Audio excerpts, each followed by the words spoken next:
Hi, I'm Alex Matheny, and I'm going to do a review for you. Today, I'm reviewing the 1995 classic film, Waterworld. Directed by Kevin Reynolds and distributed by Universal Pictures, Waterworld is a post-apocalyptic sci-fi film that takes place in the far future of 2500. During this time, the polar ice caps have all melted, covering the Earth in a never-ending sea. The film even opens up with a computer-generated Earth being flooded in real time. Okay, let's get scientifical. Geologists have already discovered that even if the world was flooded, which would take thousands of years by all the melting of the polar ice caps, it would only rise the sea level to about 60 meters, which is 200 feet for us Americans. Even though it seems like a lot, it's still not enough to flood the entire Earth. If anything, it will probably just majorly affect the southeastern United States, which already have it bad. Back to the film. We are soon introduced to our protagonist of the film, known as the Mariner, who's played by Kevin Costner, who is drifting along, looking for some place to resupply. He is seen drinking water from a cup, and then proceeds to pee into the cup, and then dumps the pee into a machine and converts the pee in water. The future. Anyway, he later sails into a atoll where he is able to trade among the markets for supplies.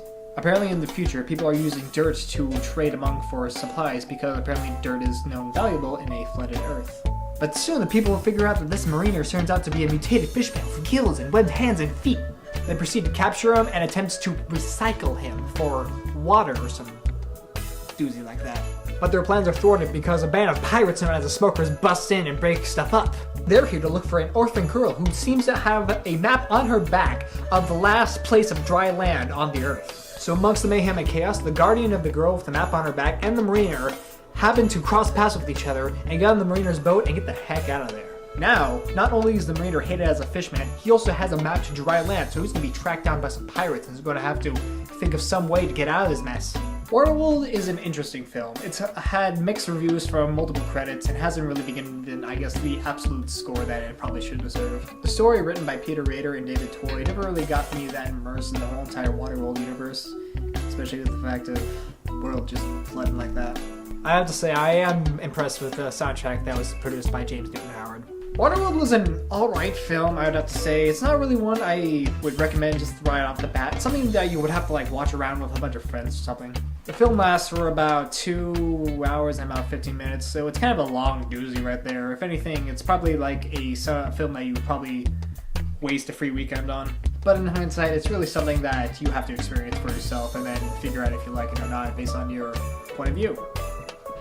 All in all, Waterworld not really being one of my favorite films, it's still a pretty good watch that you would probably like something you watch every 2 years, I presume. But if anything, this is my only rating that I can give my film is 2 bags of dirt out of 5. Now,